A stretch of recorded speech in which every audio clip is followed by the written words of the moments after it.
La diplomatie économique, c'est de mettre en accord effectivement notre diplomatie proprement dite et puis les moyens de nos entreprises. Parfois, ce n'est pas facile à réconcilier. Ici au Maroc, ça va de soi. Le président de la République a donné la direction avec Sa Majesté. La direction, c'est le Sud. Et les entreprises ici sont contentes de venir parce qu'elles découvrent. Mais elles découvrent avec des projets dans leur carton. Elles en auront encore beaucoup plus quand elle reviendra. Donc on concilie très bien développement économique et diplomatie. Et la diplomatie économique n'est pas un effort, n'est pas un grand écart. C'est au contraire quelque chose vers lequel converge à la fois une volonté politique de l'État et une volonté politique des entreprises de s'associer à un développement de ces régions. Aujourd'hui à Dakhla avec une délégation de 40 chefs d'entreprise pour échanger, comprendre. Il y a des grands projets structurants d'infrastructures, d'agriculture, il y a ce port. Et donc nous on souhaite comprendre ce qui se passe ici pour savoir si on a des offres de produits, de services, des investissements possibles qui ont une valeur ajoutée pour le Maroc. Il y a des grands projets au Maroc avec la Coupe du Monde, avec ce qui se passe ici dans les provinces du Sud, avec la régionalisation. Et donc nous, on souhaite projeter les relations franco-marocaines dans quelque chose, évidemment, qui correspond aux attentes des Marocains. Et on le fait, on est le premier investisseur étranger, on conçoit au Maroc, on fabrique au Maroc, on achète au Maroc, on exporte depuis le Maroc, on l'a fait dans l'aéronautique, dans l'automobile, mais aujourd'hui on peut le faire encore plus dans l'agriculture, dans l'énergie, dans les projets qui sont liés aux infrastructures. Et donc l'idée c'est vraiment de comprendre ce qui se passe, de ressentir physiquement ce qui a été fait parce qu'il y a beaucoup de choses qui existent déjà ici et c'est d'une certaine façon contribuer, si jamais on a une valeur ajoutée à ce qui est fait et qui est assez ambitieux.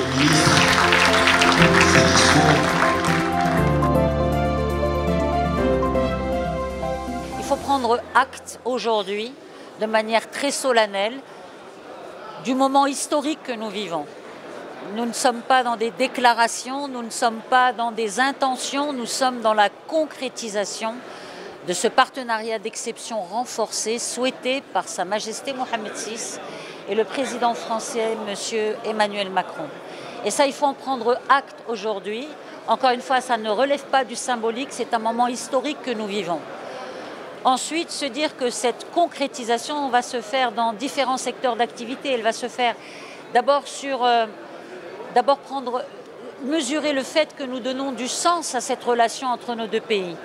Nous donnons du sens avec la présence de ces opérateurs économiques français, mais également avec tous ces opérateurs économiques marocains, ces institutionnels marocains qui vont ensemble avec les opérateurs économiques français donner corps et concrétiser ce que nous avons souhaité au plus haut niveau de nos deux États. Donc je crois que c'est déjà ça qu'il faut essayer de mesurer aujourd'hui et se dire que tous les secteurs d'activité sont concernés.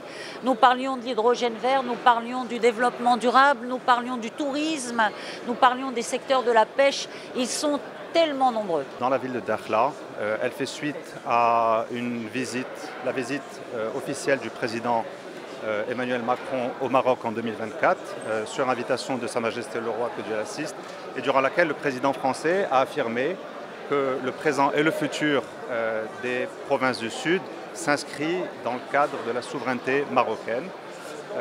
Dans cette visite, nous avons, pour les entreprises marocaines, ainsi que pour les entreprises françaises, pu constater les améliorations ou le fruit des investissements que notre pays a fait dans les régions, dans des projets majeurs, par exemple le projet du port de Dakhla Atlantique que nous allons visiter avec les entreprises françaises. Et nous avons discuté un certain nombre d'opportunités d'investissement dans des secteurs comme les énergies renouvelables, le tourisme ou encore la logistique. Et je crois que les entreprises françaises ont pu constater toute l'importance que nous donnons à nos provinces du Sud et ont pu constater que les projets étaient concrets, réels et avaient bien avancé. Et donc c'est beaucoup de bonnes nouvelles pour l'avenir, Inch'Allah.